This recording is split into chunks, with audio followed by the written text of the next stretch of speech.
Hello, Patrick. Let's see if we can get you unmuted. Professor. I heard you. Carl is always reminding me of manners. I'm the formal one. Yeah. He's the one of us not damaged by Swedish egalitarian education. Good. All right. I know where we stand. Patrick Deneen is a professor of political science at the University of Notre Dame. Professor Deneen rose to prominence, one could say, with his 2018 book, Why Liberalism Failed. It drew a readership from the entire spectrum of American politics, from Cornel West, Jacobin magazine, and President Obama to the likes of Jonah, Goldberg, and George Will, throwing a wrench in the smooth workings of the left-right divide of American intellectual life. Professor Deneen is a noted student of American democracy and shares many perspectives with one of its most noted observers and commenters, Alexis de Tocqueville. And he's here today to talk about his latest book, Regime Change, Towards a Post-Liberal Future. We're very happy, to say the least, that Professor Deneen joins us today. You are very welcome to the Manifesto podcast. Thank you for having me. So, Professor, I think the most sort of obvious point to start off on is the term post-liberalism in itself. It's very interesting having you here because I think we've read most of the books that I think you sort of synthesize in your work, being people like Michael Lind, also I think referred to in a sort of more abstractly, maybe a person like Mark Fisher, and thinkers who have sort of shown us that we've come to the end of the road, so to speak, with the election of Donald Trump and Brexit, one could say, but also that the regime is turning inwards, so to speak, and we're now facing not sort of the glorious hopes of a prosperous future, but more like always being told that there's a current thing we should support, and if not, we're hopeless reactionary fascists that should just sit down and take note. So the first thing is with this post-liberal system, I really find your critique interesting because it's, if you don't mind me saying so, quite European in the sense of it owes very much to Catholic social thought and the branch of German politics. And I know you have quite an interesting connection with Germany yourself, but we'll maybe come back to that. But I would just like you to comment maybe on post-liberalism in itself and sort of the analytic category that it is, and maybe where it shows, how it shows us the future. Yeah, so I mean, the term post-liberal is one that myself and a few colleagues have adopted, and we're not alone in adopting it. It's actually in use and has been in use, I think, primarily in theological circles heretofore, thinking especially about the relationship of church-state. I mean, John Milbank is probably maybe the most prominent figure who I think has used that label, written a book along with Adrian Pabst, a professor of politics in Great Britain. So it's a term that's been adopted in theological circles with some discussion on more specifically political matters. I would say it's been adopted by myself and again a few colleagues who we write for a Substack, Postliberal Order, with some hesitation, and primarily because it takes as its point of reference liberalism itself, and thus it almost gives a kind of imprimatur of legitimacy and a kind of deference to liberalism as the thing that we primarily see and measure ourselves against. And at some level that's unavoidable because it is the predominant regime. But I would say that we're all on the search for a better label. And in the book, I suggest something like a common good conservatism. In other words, post-liberalism seems to be a kind of placeholder that identifies where we are right now, a kind of time of moving beyond liberalism. And as a placeholder, it identifies two things. First of all, I think you're right that it recognizes, I think you said we're at the end of a road, or we're at the end of the road, that it recognizes the end of something. And it's not so much indicating that post-liberalism is something we are awaiting. I think we're already in a post-liberal time. And that's true both in the sense that what have been the earmarks of liberalism have in a sense come to an end. Its commitment to a kind of constant expanding globalist agenda a market without limits and boundaries, a kind of the imprimatur of a radically autonomous self as the end and purpose of life, the aspiration to have a borderless, boundaryless world. Of course, some of these aspects are still being pushed, but in reality, the politics of today, I think, have recognized that this project has reached its conclusion. And of course, even in the wake of the Ukraine war, what we've seen is a kind of reassertion of kind of genuine, sort of blocks, global, regional blocks of, nations that are banding together and see themselves as sharing a kind of common interest against this more globalized conception. So this is all to say that post-liberalism is it's a term that has a certain broadness, and like liberalism itself can be defined in many ways, but simply indicates two things: that the time of a kind of ascendant and unquestioned liberalism has come to an end, and we are all, in a sense, in the midst of a discussion of what comes afterwards. What I think is interesting in your framing of the post-liberal is, in a way, to also revise the understanding of America as not always having been liberal, but rather, as you also propose in your solutions, we can come back to the mixed constitution, but more to do, before you have a mixed constitution, you already have a communal American tradition. What is interesting looking at this from the European, or indeed from the Swedish progressive perspective, is how American your analysis is in what kind of political regimes might come about in the decades to come. Would you care to comment on that? I mean, one thing that jumped out at me when reviewing your work was how you framed this as a cold civil war. That it is the Cold War framing. But that might just be tongue in cheek. But I think there's more to it. If I'm allowed to push on this one. Well, of course, most people would, at least in the U.S., would also really fixate on the idea of civil war. So not only, of course, Cold War as a framing. Part of what I've been in a long set of conversations and debates since the publication of the previous book you mentioned, Why Liberalism Failed, is whether and in what ways the American tradition offers resources for a non or post-liberal way of life or self-understanding.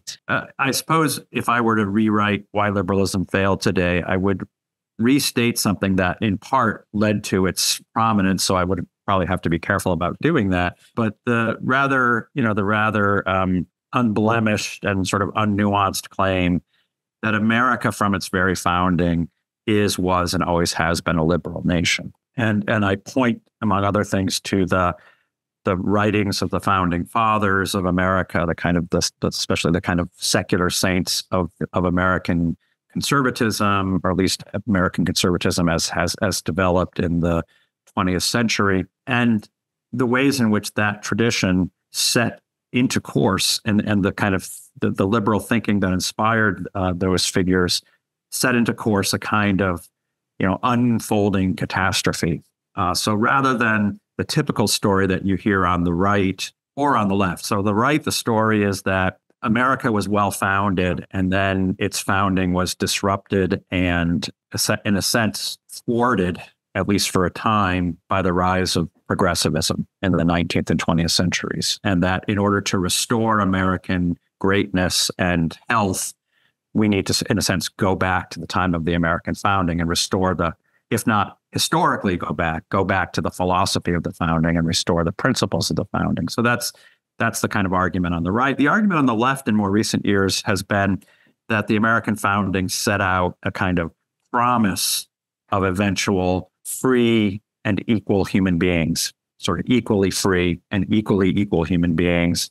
That vision has taken time and historical development to achieve, but that the American story is one of the unfolding, or the way in which you hear this, the arc of history bends toward, the realization of the liberal vision of the founders. So in a way, both the right and the left tells the story about America that emphasizes its liberal nature, whether it's classical liberal or progressive liberal. And in Why Liberalism Failed, I make the argument that, well, in fact, the liberal philosophy was a kind of poison pill from the very beginning. And over time, rather than achieving progress, has achieved a kind of catastrophe of sort of autonomous and solitary and isolated human selves, a kind of economic deep economic inegalitarianism and insecurity, the way of life that relies increasingly on technocratic rule and increasingly sort of statist and individualist manifestations of that. So again, a kind of updating of Tocqueville's argument in Democracy in America. Now, where I would, if I were to go back and what I've, of course, been doing in more recent years is while I don't dismiss that story that I tell, I do think a more nuanced argument is necessary in which we recognize the non-liberal traditions that inform the American tradition. And of course, in as much as America is a country founded by and in which Europeans brought their philosophies and their way of lives into America, it ought not to be surprising to suggest that some of these European aspects that you're pointing to, whether it's continental traditions or even Catholic traditions, a large number of Catholics who enter the country and have an impact on the public philosophy of America, or the British conservative tradition, which has been less, I think, less noted, but which I think has also presence here. Now, there's a kind of a mix or a stew of different traditions in America, but that largely for the purposes of fighting the wars of the 20th century. In particular, World War II and then the Cold War, what tended to be really emphasized and highlighted to the exclusion of these other traditions was this liberal tradition. And so that, in a sense, it wasn't a falsehood to state that these liberal traditions were always there. But what was false was an overstatement of how much they were the sort of sole or exclusive or true tradition of America, whereas it seems to me that the American tradition, like every tradition in many ways, is a kind of often internally inconsistent, contesting, and has a kind of reservoir of various strands that can be sort of resuscitated and brought to bear given the needs of the times. I find it interesting the theological connection here, because I think we're coming back to, you talked about Milbank and the argument of radical orthodoxy. I think it's interesting because I think we're in a very much in the same sort of state of mind that I think a person like Chesterton was in 120 years ago, and I think he wrote about George Bernard Shaw that he. Shaw had to choose between progress and humans, and basically chose progress and wanted to throw out humanity. And this is exactly what we're doing today. We're coming back to this sort of discussion again of corporate power that was very much on the minds of peoples in the progressive era in the US. It's sort of striking because, obviously we have to talk about the American context in a sense, because I think the 20th century, the latter half of the 20th century, was basically conservatives reacting to the New Deal and progressives trying to either reinforce it or supplant it with something even bigger if you're a person like LBJ. But it seems to be interesting because... I thought you were going to add also, and export it. Indeed, and exported. But I think the interesting thing is, it is true. The exporting is interesting, by the way, because Professor Deneen has talked about a lot about nation building in the positive sense with the Marshall Plan, and maybe there's been a lot of talk about from Americans, President Obama, George W. Bush before the so-called wars on terror, but of nation building at home. And the interesting thing is, even when Germany became, in the Marshall Plan, you had the Christian Democratic Party, which wasn't. It had obviously touches of liberal ideology in it, but at its core, it was very, very much a Catholic social movement in a lot of parts, and a person like Adenauer was very German in the sense of doing politics. But what I really want to come to is, I think it's interesting that we're coming back to this again, because now everything seems to be about not politics, but rather personality. And it's more in the US and in Europe, I'd say as well, about, is this fascism coming again? It's not reacting towards a program. I would say, of FDR and his New Deal, but it's rather more very reactionary politics of playing sort of word games. It's not really, nobody has the positive vision anymore. And this is what I find very refreshing with your book. It has this very provocative title, but it's hard. It's sort of a very positive book in the sense of it calls for a positive common good politics. And as a Swede, it really has the sort of European vibe I'm used to. And being a right-wing Swede, it's sort of a bit of cognitive dissonance for myself as well, but one I've grown to very much like. And I think it's very interesting to make a final point. You do the distinction between classical and progressive liberal. This is a distinction we've had a lot in Sweden for 50 years. But I think it's good you're making it in America because there are no quote unquote conservatives on the playing field and haven't been for maybe 50 or 80 or 100 years. Yeah, so that's right. That the American political order, certainly again since the Cold War or World War II even, has been divided between sort of two visages or two alternatives within liberalism itself. And maybe the most noteworthy aspect, or the aspect of my writings that has been often criticized or often appreciated, depending on who's reading it, is my insistence that these two sort of versions of liberalism, which in the U.S. context have always been taken, or at least in my lifetime have been taken as the opposites, so polar opposites, and B, the only real political alternatives. I contest that, in fact, these are not opposites. They are actually deeply related and bound to each other, and in fact reflect deeply similar commitments that are in fact aiming at the same end or purpose, which is this ideal of the equally free or autonomous individual, but differ very much on the means. That the means are the contestation is over whether the means should be in the private market and largely pursued through economic means, if you're a so-called conservative, which is really a classical liberal, or that the means should be achieved through kind of social policy that levels the economic playing field and allows everyone to live lives of equal autonomy and independence, which is, often admired on the left as the model of Sweden, the model of the kind of Scandinavian countries, which through a kind of very generous welfare state allows people, in a sense, to live lives in which they are theoretically bound together through the state, but can actually live in, fairly significant isolation from one another and, families and so forth. So, and I don't know if I'm caricaturing. No. This is essentially the tenets of state individualism. Yes. I think this is certainly what the American left looks to with admiration toward the Scandinavian countries. So what we really have then, what we have is a left, the progressive, the admirers of the Scandinavian model, who have a very active governing philosophy, who see a role, especially for the state and for the public domain, that has a role and has a purpose and has a mandate, or takes its electoral victories as a mandate constantly to extend through policy, through the shaping of law, through the shaping of institutions, to extend this ideal of the in a sense, the state-sponsored and state-supported autonomous individual.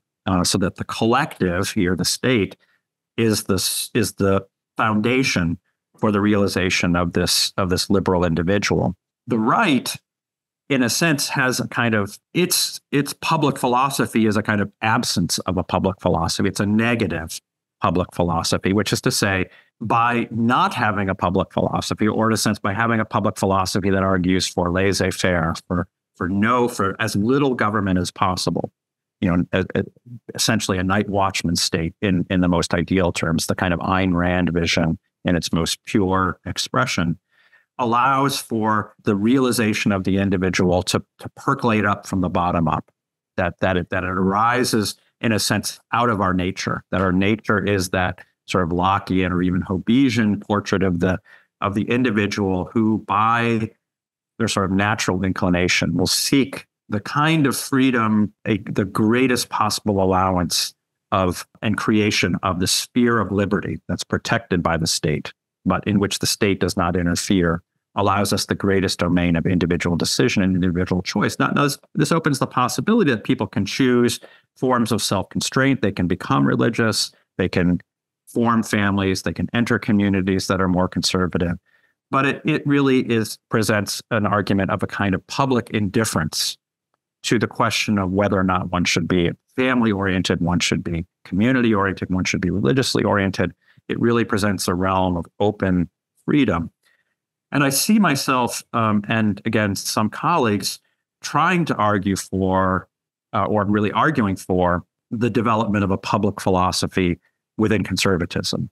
That conservatism, in order to genuinely contest the vision of progressivism, can't simply rely upon this kind of laissez-faire belief in, sort of individuals doing it on their own and doing it themselves. In fact, what I think we see empirically, what we see in the world, is that the kind of absence of a genuinely conservative public philosophy and a governing philosophy has not only left the field wide open to the progressives, but in fact has contributed to the sort of the elimination or the weakening of all of the kinds of, we would say, the kind of institutions and forms of life that conservatives prize and value. So I don't disagree with conservatives in the sense of prizing and valuing family, but I think there's a kind of almost faith-based belief that the absence of a public philosophy will suffice in the formation of these.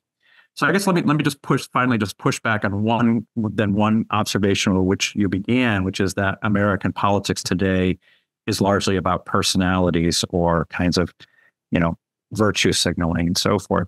I actually think that's how it could be perceived, and that's how it's often portrayed in the media. The media has an interest in, portraying these things like a drama and making personalities the forefront of that. And of course, Donald Trump as a personality is irresistible for this. But in fact, I think underlying all of this, and it's something that's simply not being commented on by certainly not the mainstream media, is a real contestation within conservatism. And that's really what we're seeing. And the contestation is whether conservatism, in a sense, will continue as a public philosophy that advances the absence of a public philosophy, or that governing philosophy should simply be a night watchman state, or whether there needs to be a conservatism that advances through policy, through legislation, through law, through Supreme Court decisions, through the shaping of institutions, through even reaching down into supposedly private institutions like universities and the media and so forth, in ways that the left has consistently done to shape a very different and alternative vision, a positive vision of what the goods of life are, and to support those, whether it's through family policy, through industrial policy, through encouragement of, you mentioned my support of the Marshall Plan. That argument was made in the context of supporting, public investment in making our cities as beautiful as the European inner cities are. I did this in the context of comparing what cities looked like in Germany in 1945 when they were devastated, and what cities looked like in the United States in 1945, which were beautiful, absolutely beautiful, wonderful, just livable cities. And then comparing that to how they look today, in which if you look today, you would think that Germany won the war and America lost the war, which American cities are ugly and just have been undergoing this just uglification through the lack of public investment and a kind of abandonment of cities. And this, to me, it ought to be a source of sort of civilizational shame, and hence why I think here a conservative public philosophy would be one that would say we want to have beautiful cities, and beautiful cities are a mark of civilizational excellence. So I think that's really at the core of what's happening in American, at least on the right in American politics today. And just one last final thing, for conservatives to make an argument for governing philosophy is taken by the left to be fascist. This is the argument for authority. This is what authoritarianism is.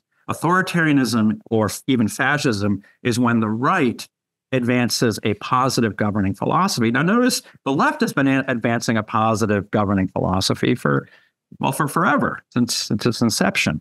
But when the right seeks to do it, then it's accused of being authoritarian, top down, unjustified use of political power.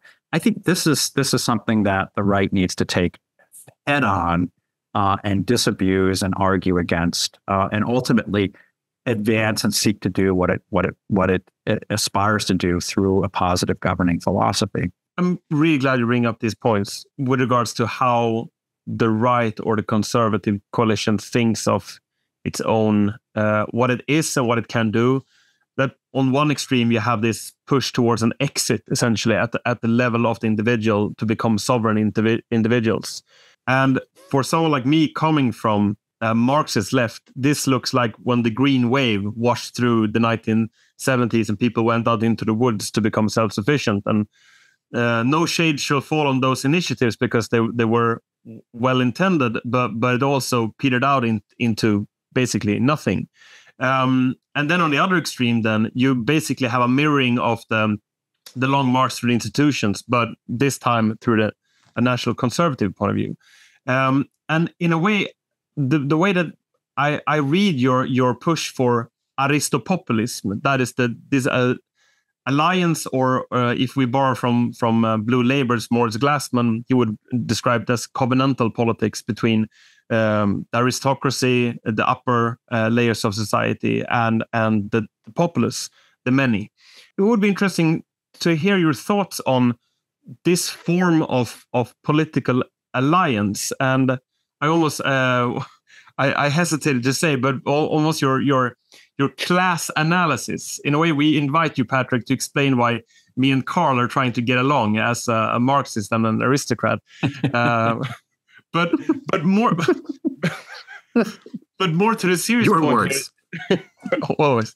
But more to the serious point here is this something new that we're seeing, or is the new that in becoming more post-liberal, then one way of understanding politics is indeed to become pre-liberal or pre-modern in the understanding of what the political is? Yeah. There's a lot there.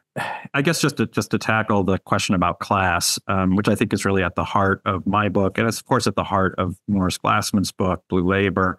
And you might also add to that another book that appeared recently in Britain, Danny Kruger's book, which is called Covenant. And I don't know if you've come across that book yet. We did a podcast with Kruger, who's a member of parliament for the Conservatives, and who's created a kind of, who's attempting to create a kind of, red Tory, blue Labor, more red Tory here, but this kind of effort to, especially in the wake of the 2019 parliamentary elections, that of course led to this extraordinary, massive influx of Tory members of parliament from parts of the country that had previously only voted Labor.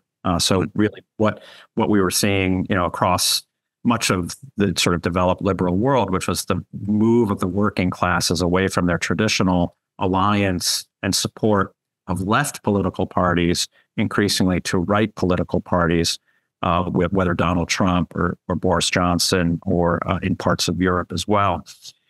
So what has happened, I think all these authors are keyed in. What has happened is a kind of reversal. And it's a really interesting reversal. And I'm not sure I've really come across exactly the best story of this. I tell a version of this. Michael Lind tells a story of this. And an earlier generation, Christopher Lasch, in his later books, told a story of this.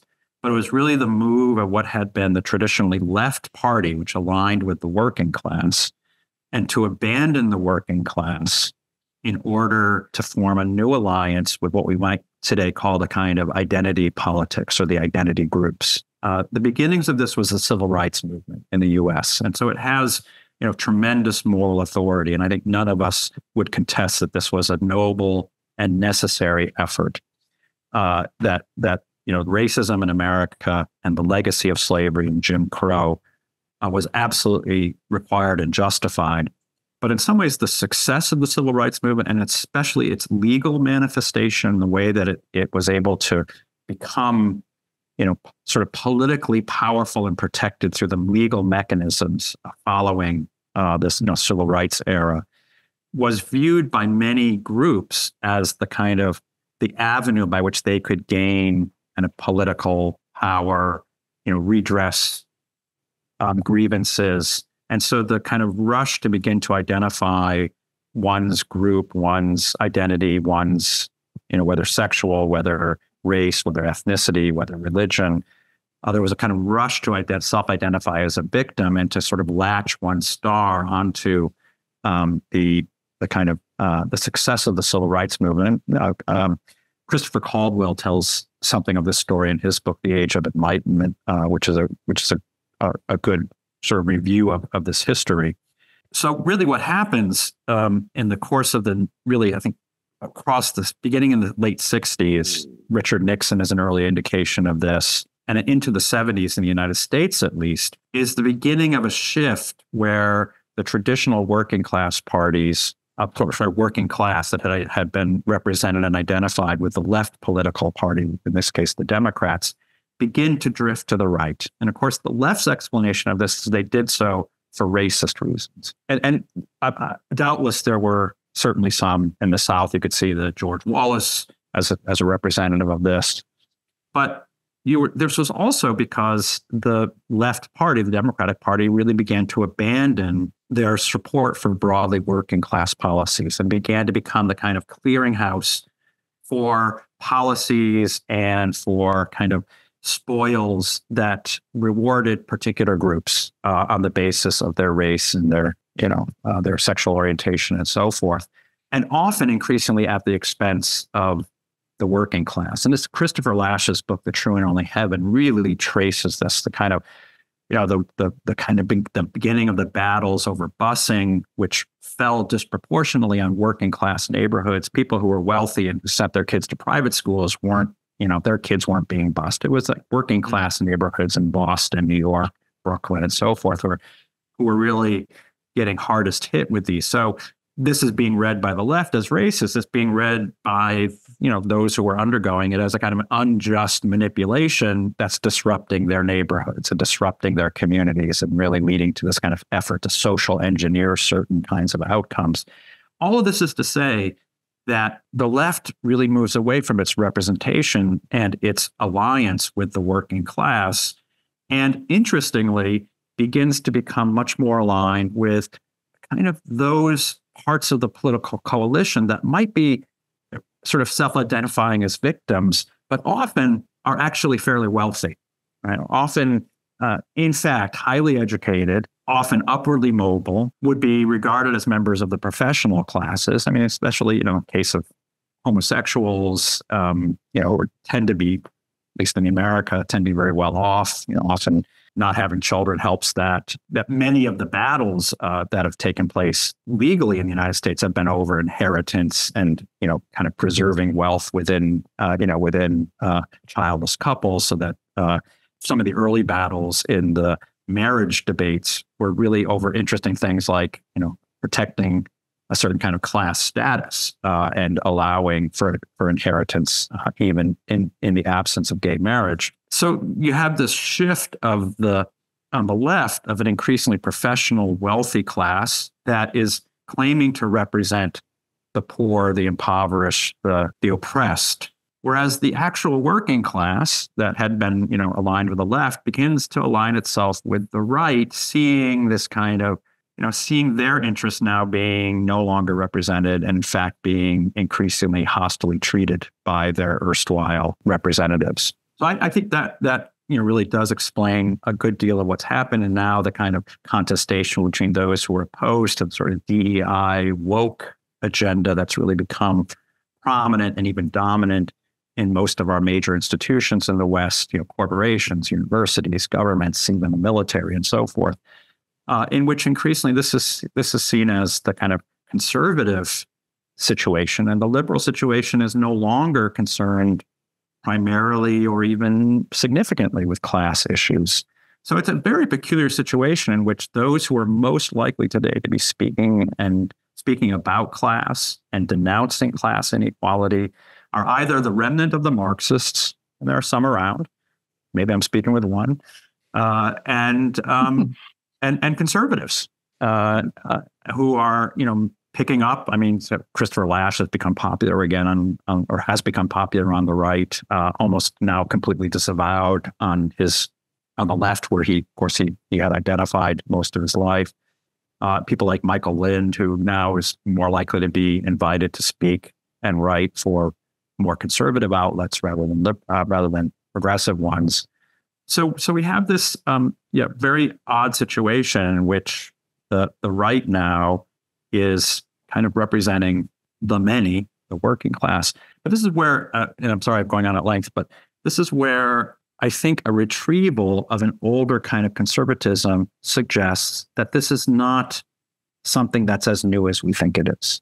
That in fact, and this is where in my book and in treatments of figures like Disraeli or even Burke, an alignment of what was then the kind of the remnants of the old aristocracy and the working class was seen as the way that conservatism could protect itself and sort of defend a traditional way of life against what was a rising sort of bourgeois economic class and a much more radical social class, a kind of, revolutionary class. So the original alignment that gave rise to conservatism, in which, at least in Britain, the first time the word conservative is used as a kind of political label by Disraeli, is a self-conscious effort to craft a kind of aristopopulism, to craft a kind of an alliance between the sort of the aristocracy of the old noblesse oblige tradition and the more kind of peasant/working class that had a kind of very deep-seated traditionalism, kind of religiosity, a kind of patriotism, a localism, a defense of the local trades, a mistrust of the kind of effort to undo the economic traditions along with the kind of traditional beliefs of those of that class. So you could see how an alliance could form between an aristocracy attempting to preserve the sort of ancient order and a peasantry that saw a threat not just from the kind of revolutionary classes, but from the economic revolutionary classes of the kind of rising bourgeoisie and what we would today recognize as the kind of financialized economy that exports jobs, wantonly and destroys communities, calling this, progress. So this is very interesting because I think from a European, especially Swedish sense, we have a sense in Swedish history that it's always been a question of the king and the sort of peasantry going up against the nobles and the sort of oligarchy.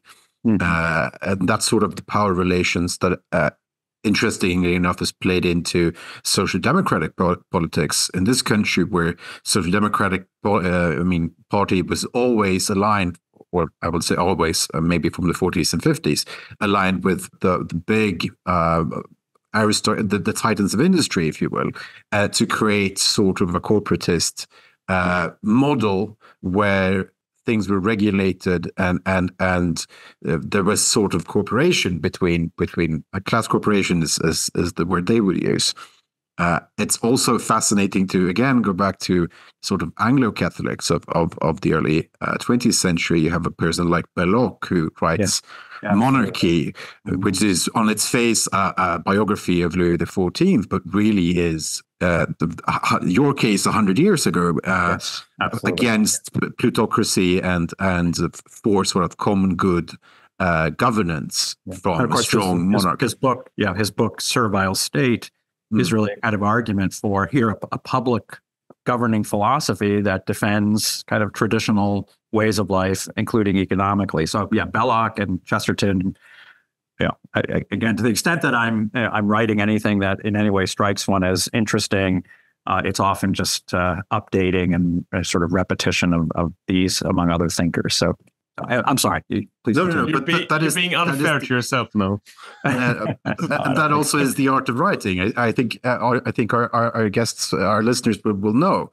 I mean, that is what really makes your book interesting, because it's not a treatise on roles or a discussion once again on Locke, but a deep dive into sort of the long threads of history and the long traditions I think we have in European countries, and in this case, I would treat America as a pseudo-European country, because all of the traditions are, as you very well said, blended in your country, and you have, and I want to touch upon because I think you've stated because you have this sort of project now in the United States and the UK, the National Conservative Project, in the sense, which is trying to formulate some or rather gather people under a single banner. But you've been quite skeptical of the national term in that sort of phrase, if I get it correctly.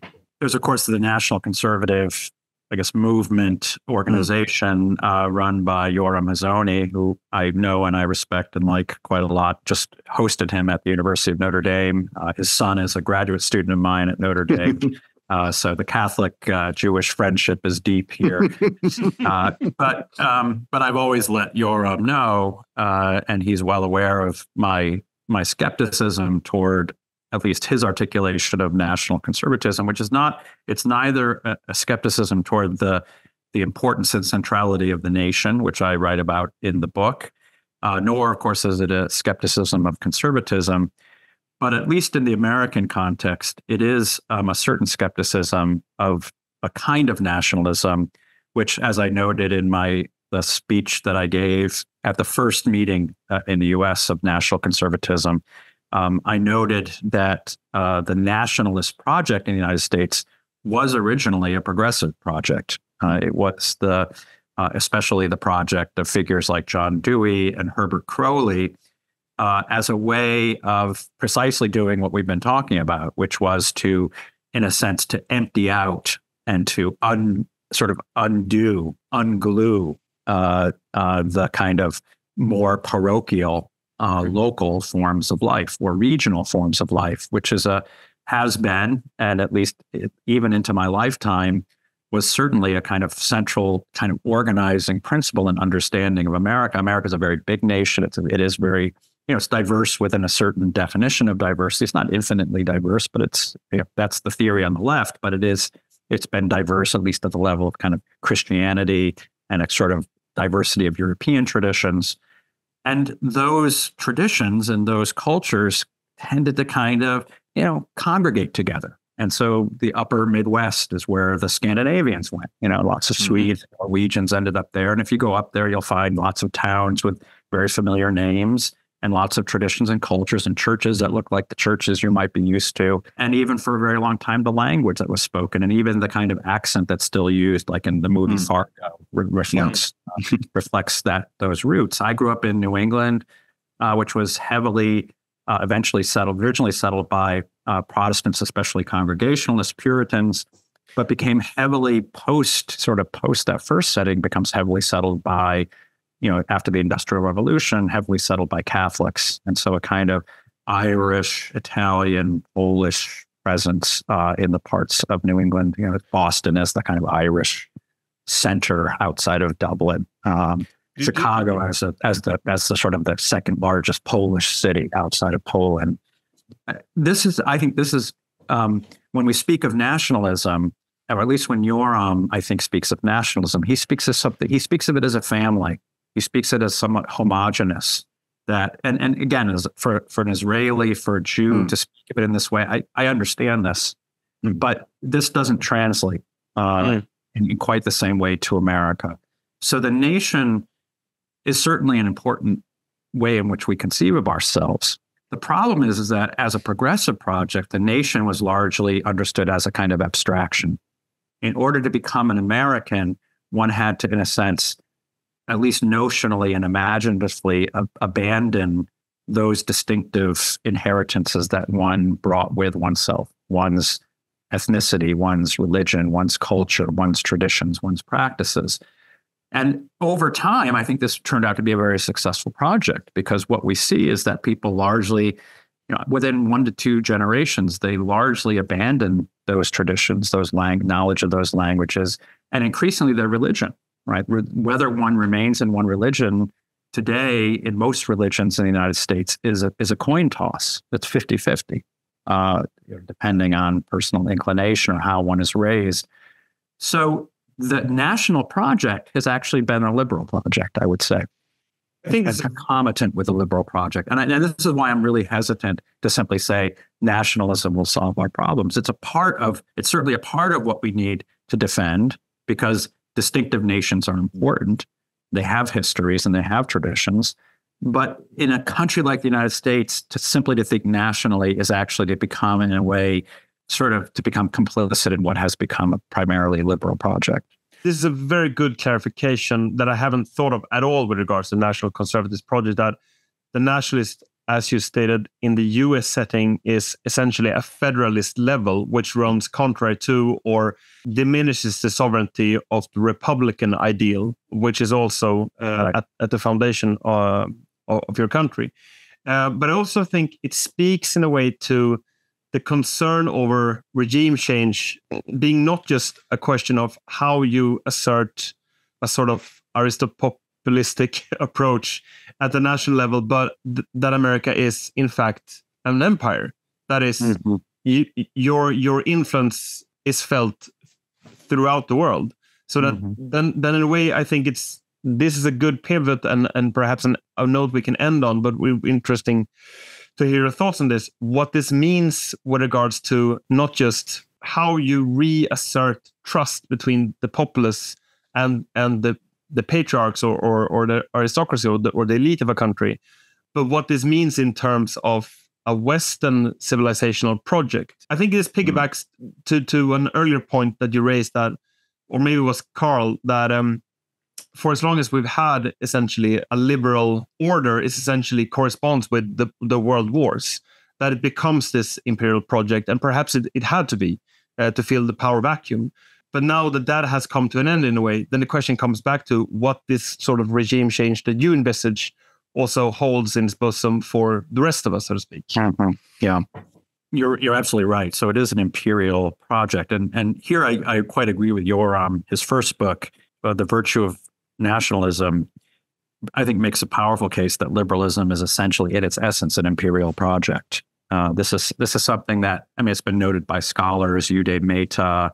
I mean, you just have to read John Stuart Mill to recognize how imperialistic it is, right? John Stuart Mill, page 1 of a book called On Liberty, makes an argument for despotism. And when despotism is justified when it's necessary to impose the conditions of liberty, or at least the preconditions of liberty, on a backward nation. So in its very essence, liberalism is a kind of imperialistic project. Whether that imperialism is soft imperialism, which I think has been generally, not always, but generally the approach of the U.S., kind of cultural imperialism, influence, using its wealth, its money, its promise of security, or whether it's hard imperialism, which the U.S. has done on occasion, not very successfully, but maybe successfully in the case of Germany and Japan, but not very successfully in recent years with Iran, Iraq, and we could go on. Afghanistan. We could go on. No, I mean, it seems to me that this is one of the ways that the empire has really run into its own self-limitation. So we mentioned earlier the ways in which there's a kind of deep debate taking place within conservatism over the question of a governing philosophy. And the other deep debate that's taking place within conservatism is precisely on this question, sort of the nature of what America's relationship to the rest of the world should be. And this is often framed in terms of, sort of preserving the rule-based order of liberalism versus isolationism. This is, again, the left take on this. And I think this is as inaccurate as almost all left takes are on what's happening, certainly on the right. What's actually happening is a kind of, you could say, a debate that has been at the heart of American understanding of its place in the world from the very beginning, from its very founding, which goes to the heart of the question: would America aspire to become something of an empire? Would it aspire to be like the European nations that it broke from and was often fighting against, which were imperial in their, of course, England being the primary example as a former colony? Or would the United States seek in some ways to be a kind of a very large and influential republic? And in a way, there's a kind of, you could say there's a synchronization between the domestic form of nationalism versus, I would say, federalism or confederalism, a confederacy, not in the Southern slaveholding sense, but more in the Swiss sense, in the sense of relatively, not entirely autonomous, but relatively powerful local states in this case, not cantons, but states, that exercise a significant authority internal to themselves, but which are participating in a larger confederal national system, especially when it comes to certain kinds of questions of coordination and national demands, the efforts to, again, coordinate and overcome some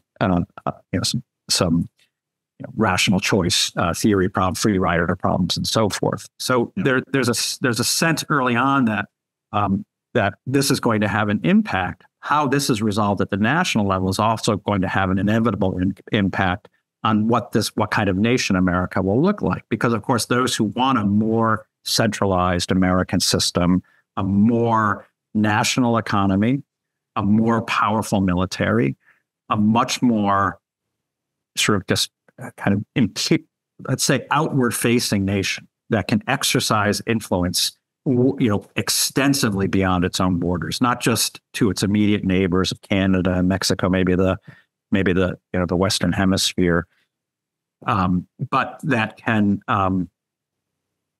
actually exercise genuine power more or less wherever it wants to in the world. That's going to require, of course, an extremely powerful nation and more centralization in the national politics. Whereas a more confederal system is by necessity going to say, well, we are going to prize especially our ability to defend ourselves. This is, believe it or not, your listeners might be shocked to hear this is the origin of our much maligned Second Amendment, the right to bear arms, which isn't just about carrying weapons. If you read the Second Amendment, it reads a well-regulated militia being necessary to the defense of the homeland. The right to bear arms shall not be infringed. So the right to bear arms is linked to local militias, and so a well-regulated militia, which is run by the state in this case. So that there's very early on the sense that to the extent that we are a more confederal system, which is at least by one understanding the design of our Constitution, the less we're going to be a sort of a world-imposing imperial nation. The more we're a centralized, powerful nation, the more we're going to have that kind of imperial quality. But here, I guess I would just say that regardless of which outcome comes to be the case or comes to fruition, either of these is going to have an influence on the world, both, of course, positively and negatively. But even the more confederal system still recognized that America was going to be a powerful nation, massive resources. Population was going to grow. It was going to be a powerful nation. But that the same way in which America is today, you could say, especially operates on the level of soft power through a kind of influence. Of course, the military is very important, but a lot of its influence is through cultural influence. I would say that if America were to move more in the direction of, or at least that if conservatism were successful today in in contesting and seeking a less militaristic, less imperial presence in the world, that a more confederal model in America could itself be a model for other parts of the world. And here, of course, I'm thinking specifically of the European Union, which at the moment, it seems to me, those who are running the European Union look to the United States and the example of the United States and what the United States became as the model for what Europe should become. In other words, one in which the constituting nations, which were at the time of the founding, the states were essentially kind of nations, in which the constituting nations really cease to be relevant politically, and that all power increasingly flows to the center. And I think, of course, that's looked to as the model by certainly those who are probably, you could say, running the more bureaucratic class and even political class that's running the EU, the ambition of which is to emulate the American model. Now were America to change that model and say, look, this model just doesn't work, or it's got certain kind of inherent perils to it that politically prove to be distorting and pathological, as all empires tend to be. It might be a really strong signal and sign to Europe to begin to have much more deference toward the sort of constitutive nations and regard those in much more of a confederal sense than in what I think is the dominant way of approaching at least the kind of European elite understanding of Europe, which is it should be modeled on and emulate the path of America. So here I think that these internal debates we've been talking about, these domestic debates, have tremendous implications and potential of influence of the kind of what we see happening in the next 10, 20, 30, 40, 50 years across the world, and certainly specifically Europe. I couldn't agree more, actually. And I think that's a great note to end this on. Our listeners have been very much informed and can be even more informed by reading Patrick Deneen's books and work. Thank you very much, Patrick, for joining us today. It's been a delight and a privilege. My pleasure. Thank you very much for the wonderful questions. I enjoyed the conversation. And good luck with your next season of ACC football. You're searching for a new quarterback, I know. Oh, no, we have one. We've got one. You do? Yeah, we got a transfer coming in. So, good. Yeah. So we'll and I do have to correct. It's not ACC football. It's we're Notre Dame is an independent. So yes, you are still going it alone. We're all individualists here at Notre Dame. Funnily enough, we've been talking about Commune all the time, and we realize the most Catholic university in the United States are just individuals. Well, I'm afraid to say that no matter whether you're in a league or not, the whole thing is run by money. So it's all over town. Yeah, but there you go. That's the way of the world. We have to, alas, the little points of light.